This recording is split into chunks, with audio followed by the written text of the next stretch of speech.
foi aonde ele tem que fazer essas rotas. A rota de request, a rota de access e depois a key, a secret key que você cadastra lá no admin do Express. Bom, feito isso, aqui vai começar a lógica. Eu estou usando o Jade. Quem já usou o Jade? Aí, alguém já salvou. Jade é uma forma de você criar markup que para quem vê a primeira vez fala que não é muito inteligente, mas para quem usa no dia a dia é do caramba. Então, quanto tempo eu tenho? Ah, então dá até para baixar o Jade, dá para mandar um commit lá no Jade, tanto tempo que tem.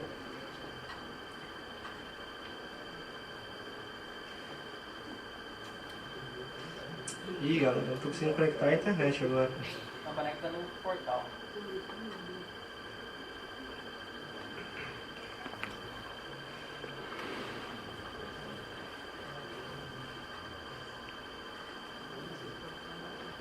Deixa eu ver se agora vai.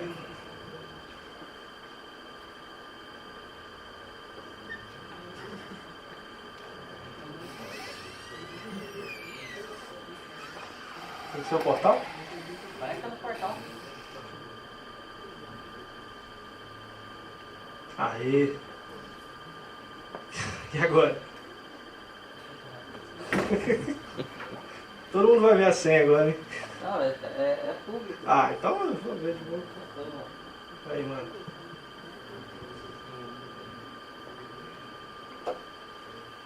Esse é o main.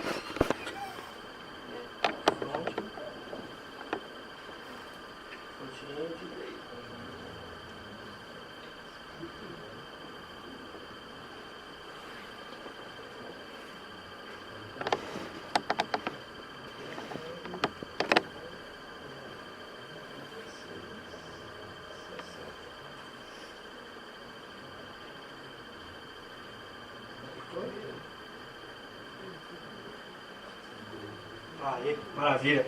Bom, olha aqui. Esse é o... já de nada mais é que um template handler. Existem vários template handlers no mercado. Existe Handle Basic, que é um template handler. O React pode ser considerado um template handler? Mais ou menos, porque ele cria mais interações ali, direto com a aplicação, coisas que o template handler necessariamente não faz.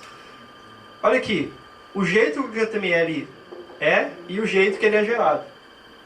Aí você fala assim, não, nem aprendi HTML, vou aprender Jade agora, que é mais uma coisa que tem que fazer. Quais são as vantagens de usar Jade, tá, pessoal? Eu consigo interagir diretamente com o objeto em JavaScript. Então eu posso receber, por exemplo, um JSON que contenha uma lista X de objetos e eu venho aqui no Jade e monto um loop. Ele vai gerar para mim o HTML com aquele loop. Aí eu faço if. Você já viu fazer if no HTML? Não tem, no Jade tem. Eu consigo, por exemplo, vamos supor, vocês conhecem a função toUpperCase do JavaScript? Para pegar e deixar maiúsculo? No Jade eu consigo acessar um atributo e ainda falar com ele, fica maiúsculo. Porque ele está interagindo direto com o JavaScript ali. Tá bom? Então o Jade é um template handler que a gente está utilizando. Bom, não vou entrar em muitas entrelinhas aqui. Depois, se vocês quiserem dar uma olhada, ou se sobrar um tempo, eu passo em algum que vocês quiserem dar mais especificado e dar uma explicada. O mais importante é a rota principal, que é o quê? Se o cara acessar a rota principal e ele não estiver logado, eu quero que ele renderize um template que é o de login. E olha aqui o jeito que é meu template de login. Ó. Eu tenho uma pasta de views e tem um carinha chamado login. Olha que bizarro que é, mas é desse jeito. Então esse seria o HTML da minha página de login. Se o cara tiver se autenticado no Express, e o que eu faço? Se ele se autenticou, eu só guardo os dados dele numa sessão. Se o cara fechar o navegador ou o servidor cair, ele perde a sessão. É o jeito melhor de fazer a autenticação? Mais ou menos, depende. Você pode sofrer ataque de sequestro de sessão e tal. Dá para fazer isso de outras formas mais seguras. Mas é uma forma que dá para criar uma aplicação simples para testar. O arquivo principal aqui é esse index.jade, que chama mais dois outros arquivos. No HTML dá para colocar um arquivo dentro do outro? Não, né? Na verdade dá com a tag import, que é a especificação do Polymer, que veio aí agora. Mas ainda com o HTTP 1.0 ela não é tão eficaz. No 2.0 diz que vai ser do caralho, aí tem um monte de promessa. Mas basicamente o que eu estou fazendo? Aqui, só de fazer esse hashtag app, eu criei uma div com ID app. E aqui eu estou incluindo dois arquivos, um que eu chamo de menu, que está aqui, ó, o menu, e outro que eu chamo de footer, que está só printando para mim o arquivo JS. Lembra da palestra do Josenaldo sobre Grunt? Estamos usando Grunt aqui, ó.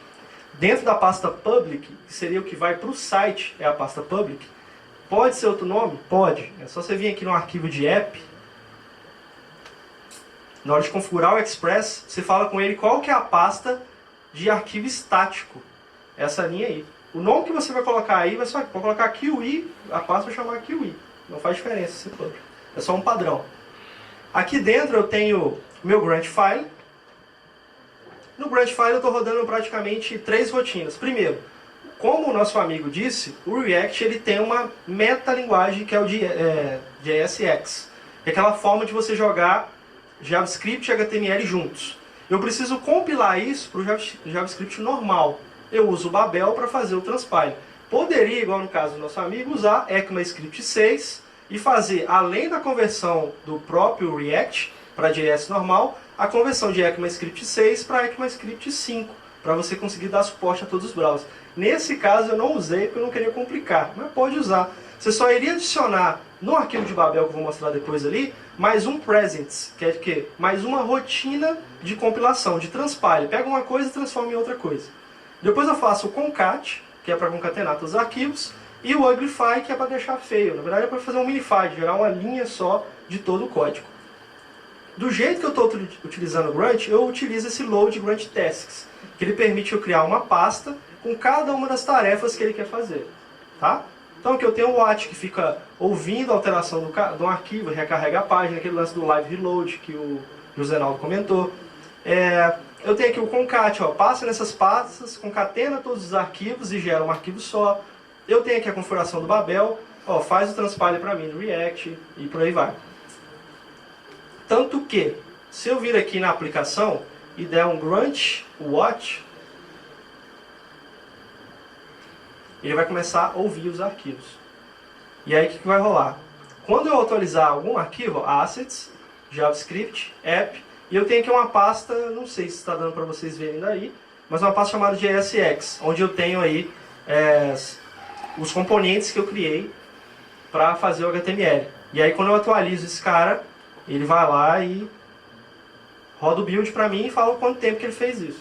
Então eu já tenho um arquivo final com tudo concatenado, tudo certinho. Em Dev não é bom usar o uglify, tá? Para quem não conhece Grunt, não usa o uglify em Dev, porque demora mais.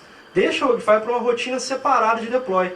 Lá na PIC a gente usa Jenkins para fazer deploy integrado com Git. A gente dá um push no master, sobe lá para o servidor de correio do Uberlândia. Lá no Jenkins eu tenho um shell que roda o Grunt e faz minify de tudo. Então é assim que funciona. É ideal você criar uma rotina de deploy para fazer isso só no ponto certo, não precisa ficar fazendo toda hora. Bom, já mostrei aqui os arquivos, vamos para a aplicação, que é essa aí, ó. O usuário não está logado, vai carregar a tela de login padrão. Quando eu clico aqui no autenticar, ele vai me redirecionar para o site em WordPress. Como eu já estou logado no WordPress, ele pergunta assim, você quer, usuário Acácio, por exemplo, ali eu estou como usuário admin, se autenticar no aplicativo, quem nunca viu isso com o Facebook? Já estão careca de ver, logar com o Facebook. Loga com o Facebook, ele vai lá, você deixa o cara pegar a lista de amigos, seu e-mail, não sei o quê?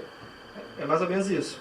Eu venho aqui, autorizo, ele vai recarregar, volta no caso aqui para o site. Nossa, aqui ficou bem estranho o vídeo. Espera aí. Agora ficou melhor. Ele volta para o site, já com o usuário que está logado, então pega o avatar do usuário, o nome do usuário, a descrição do usuário, isso tudo está aqui no admin do WordPress, olha. Se eu vir aqui em usuários, eu tenho o usuário admin, então aqui eu tenho um registro de quantas vezes eu uso esse usuário e se autenticou pela aplicação remotamente. Eu tenho um botão, por exemplo, que eu posso quicar o cara, se tiver um acesso indevido, você pode, esse cara não está certo, tá aqui, vou lá e quico o usuário. Aqui tem a descrição, que é aquela que está aparecendo lá, e esse display name, que a gente chama no WordPress, que na verdade é o nome do usuário, que está sendo exibido aqui na aplicação. Tá bom? Avatar, nome do usuário aqui embaixo. Logo aqui, eu tenho uma listagem dos últimos posts cadastrados lá no WordPress. Então aqui na administração, eu tenho uma área de posts. Então os posts que estão aqui cadastrados estão disponíveis aqui. Eu fiz uma consulta via API REST e trouxe esses dados. Como que isso funciona? Vamos lá um pouquinho no React. Primeiro arquivo que eu estou utilizando. Esse arquivo web é só para concentrar basicamente um wrap de toda a minha aplicação. Então dentro de web eu carrego dois novos componentes, que é user e features. Detalhe, no React não pode usar class, tem que usar class name. Porque class já é uma coisa que ele usa como palavra reservada. Então você troca de class para class name. Tá bom? O resto é igual, o resto é de boa. Então esse user e esse feature, eu tenho aqui o user, que ele é responsável para trazer só aquele campo, aquele módulozinho lá em cima, onde traz o avatar do usuário, o título e a descrição. Então eu venho aqui e retorno para ele, olha, você vai ter um objeto, retorna um estado inicial, um objeto de usuário e verificando se está carregado ou não. O método render é o método padrão que todo componente React tem que ter o método render. Todo componente tem que renderizar alguma coisa na tela. Eu venho aqui nele e falo, ó, renderiza essa div, eu quero que você pega esses dados aqui de state, quando eu atualizar o estado, o WordPress já me entrega essa URL dessa forma. Então por isso eu estou pegando nesse avatar URLs 96, que é a forma que o WordPress me entrega esse JSON, tá? Não inventei isso e você não pode estipular esses campos a não ser que você crie um campo customizado nesse nível. Depois eu pego o nome do usuário, a descrição. Enquanto esse Ajax não termina, eu venho aqui e printo um aguarde. Poderia ser um spinner, poderia ser um load, ou eu poderia só renderizar a tela inteira quando tudo estivesse carregado. Isso vai do critério de cada aplicação. Aqui, eu venho e faço um getJSON. Alguém já usou esse getJSON do Ajax? Do jQuery? Já? Não? Não? Então, jQuery é a lib de manipulamento de DOM. Se você precisasse criar um Ajax hoje, você vai ter que criar uma porradinha de coisa. Então, o jQuery vai lá e implementa uma função em Ajax que com uma linha eu resolvo tudo. Então, o que eu fiz? Eu falei com ele, olha, vai no servidor lá e eu quero que você pegue para mim a rota user/me. Como eu estou logado, autenticado, ele vai retornar os dados de usuário. E entrega essa resposta nessa função aqui, ó, setAjaxUser. Eu venho cá, atualizo o user e atualizo o load. Para quem não está acostumado com o React, mas toda vez que você atualiza o estado, o React provoca uma renderização. Então eu atualizei o estado e vai renderizar lá na página com os dados. O mesmo caso é para os posts. Porém eu criei um objeto, um componente que eu chamo de features, que tem praticamente o mesmo processo, só que aqui dentro dele eu crio um outro objeto, um outro componente que eu chamo de post, que representa cada uma daquelas cards que aparecem lá embaixo. Eu venho aqui, faço um Ajax, dessa vez um Ajax um pouquinho diferente, porque eu preciso fazer uma busca.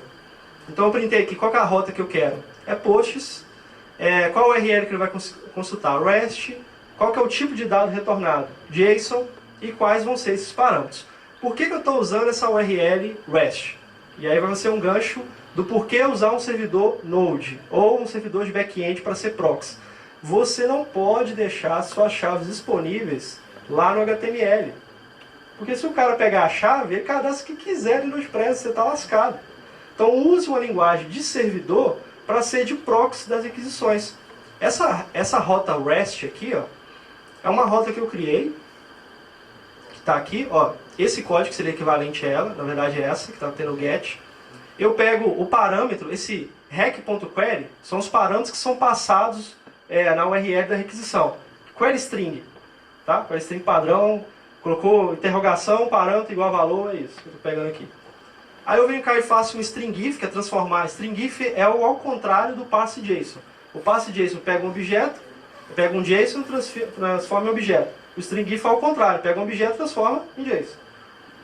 Aí eu venho com ele e falo, eu estou usando a lib de OAuth, e falo com ele, ó, faz uma requisição do tipo get, por isso que o verbo HTTP em REST API é importante, porque o verbo diz a ação que você quer fazer. Passo a URL, olha lá, a sessão, tá vendo esse session aqui? É o token da sessão, o ciclo da sessão. O que ele faz? Ele dá um send na tela, ele só printa na tela o JSON, e eu pego isso lá no JavaScript. Ó. Se eu executar esse cara direto, olha, eu venho aqui, dou um REST, Aí eu falo com ele, ó, eu quero a rota, igual eu coloquei lá, de users/me. Ele printa um JSON na tela. Tá vendo? Então o que eu fiz? Eu criei um proxy do servidor. Eu poderia acessar essa rota direto do Express? Essa aqui você não poderia, porque você tem que estar autenticado. Então não tem como. Mas se eu crio um servidor de proxy, eu controlo a segurança, quem pode acessar, e eu posso fazer um subcache. Alguém já ouviu falar de Elasticsearch? A parada tá bombando em Java aí, ó. Pois é. Se eu quisesse, por exemplo, toda vez que eu faço um get da API do Express, eu salvo os caras que são mais quentes no Elasticsearch, e o resto eu retorno na página. Na próxima vez que o servidor requisitar, se eu quiser não ir no Express e ir no Elasticsearch, eu posso.